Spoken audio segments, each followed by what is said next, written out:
Estamos reunidos em nome do Pai, do Filho, do Espírito Santo. Amém. Reflexão do dia 3 de setembro de 2025. São Gregório Magno, Papa e Doutor da Igreja. Memória. Quarta-feira, cor litúrgica branco.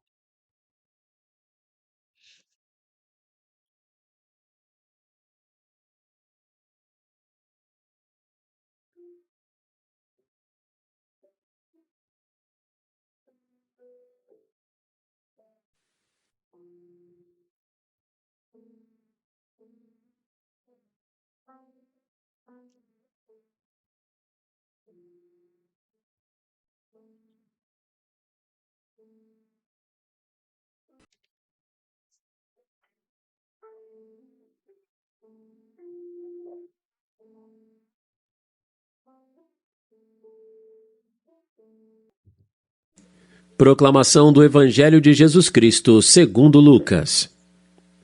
Naquele tempo, Jesus saiu da sinagoga e entrou na casa de Simão. A sogra de Simão estava sofrendo com febre alta e pediram a Jesus em favor dela.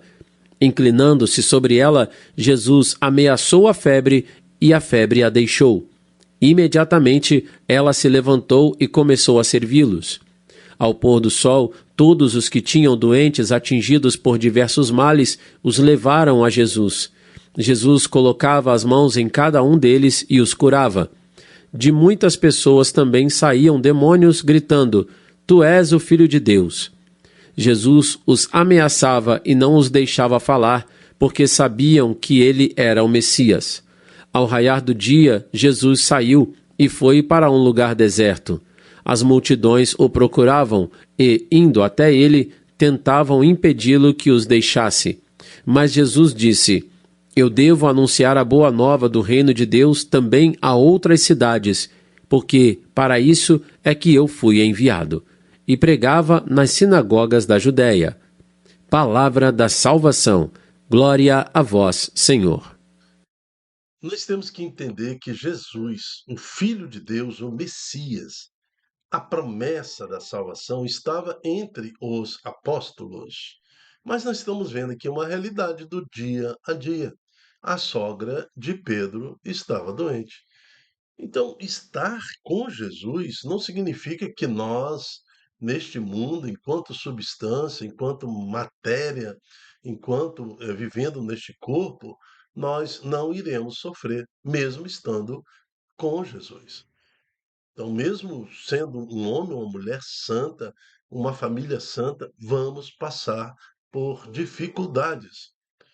Está nas Escrituras: todo dia do homem sobre a terra é um dia de sofrimento. Quando nós oramos no final do texto e falamos, choramos no vale de lágrimas. Eia, pois, advogada nossa, vossos olhos misericordiosos a nós volvei. Então, é neste vale de lágrimas, nesta região de sofrimento, que nós, igreja peregrina, vamos testemunhando Jesus Cristo. Então, o Evangelho de hoje nos traz essa realidade.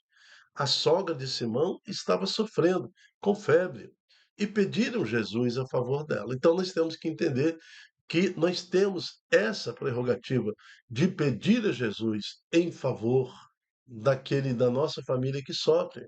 Então, o irmão pode orar pelo outro irmão, os pais podem orar pelos seus filhos, os filhos orem pelos seus pais. Podemos pedir a Jesus em favor daquele que Deus nos confiou. Pedir a Jesus que nos cure, pedir a Jesus que nos liberte, que nos santifique. Olha só que bacana, que grande exemplo. Os pais de São Gregório Magno, tá? Seus pais, Gordiano e Sílvia, pediram a Jesus que santificasse seu filho. São Gregório pedia a Jesus que santificasse a sua família. Tanto que Gordiano e Sílvia são santos da igreja que são festejados no dia 3 de novembro e geraram um filho para Cristo que tornou-se Papa. Olha só que grandiosidade nessa família. O poder da oração. Na primeira leitura, também aqui Paulo e Timóteo, cito Epáfras. Então, assim, aprendeste de Epáfras, nosso estimado companheiro, que junto de vós é um autêntico mensageiro de Cristo. Então, Epáfras ora a Deus sobre a comunidade dos Colossenses, de Colossos. Então, ele está ali agora clamando a Deus por aquele povo. Foi ele, Epáfras, quem nos deu notícia sobre o amor que o Espírito Santo suscitou em vós. Então, quando o Papa intercede pela sua igreja, o Bispo intercede pela sua igreja, o padre intercede pela sua paróquia, comunidade, quando os líderes da igreja, leigos, intercedem pelo o seu povo, há então um mover de Cristo que nos liberta. É isso que fala o Salmo 151, confio na clemência do meu Deus, agora e sempre. Porque o Salmo 50 é um salmo de louvação daquele pecador arrependido. O Salmo 51 nos fala aqui que confia na misericórdia, o poder da intercessão dentro da igreja. E no Santo Evangelho de hoje também, nós vamos ver que muitas pessoas saíram e procuraram Jesus. E de muitos foram expulsos demônios, demônios. Então, uma comunidade onde não há essa cadeia de intercessão, onde não há oração, adoração ao Santíssimo, onde não há esse comprometimento no amor em Cristo, é uma comunidade favorável à permanência do demônio.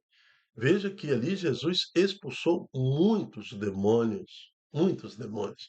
E na medida que ele ia expulsando demônios, eles gritavam: Tu és o Filho de Deus. Né? E Jesus o ameaçava e mantinha-os calado, porque a estratégia aqui dos demônios era, apontando ele como Filho de Deus, Roma e a liderança religiosa da época iriam matar Jesus. E matando Jesus, acabaria aí, ah, achavam eles, né, que iam acabar com Jesus, quando na sua morte Jesus nos libertou. Agora, no versículo 42 e diante do evangelho de hoje, aí fala: ao raiar do dia, Jesus saiu e foi para um lugar deserto.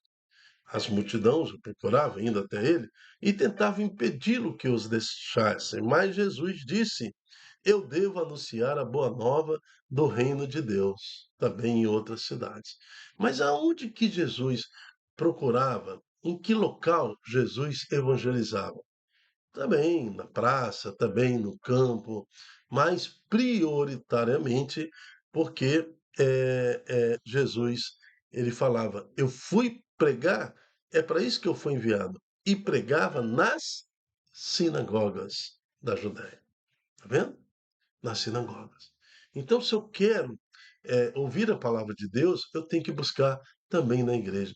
Eu tenho certeza que Jesus está falando na igreja. Ah, mas Jesus está em todo lugar, está no meu coração.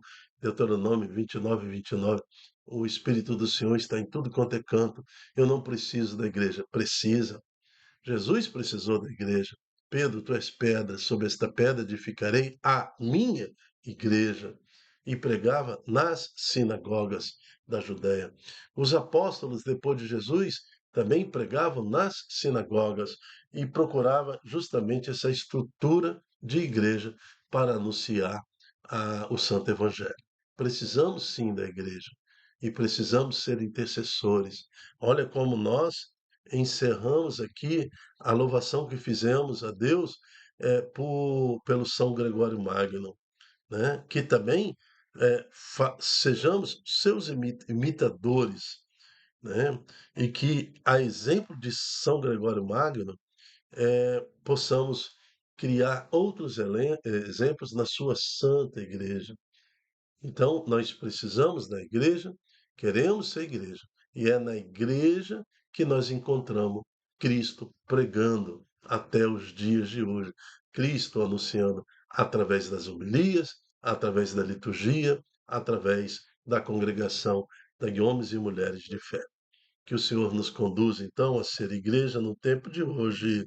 Amém. Eu me chamo Dilton Góes e o nosso projeto chama-se Ai de mim, se não evangelizar. Em 1 Coríntios capítulo 9, 16, que tem essa passagem. Realmente, não tem sentido a vida se não for para conhecer Deus, se não for para amar a Deus, se não for para servir a Deus. Então, ai de mim, se não evangelizar.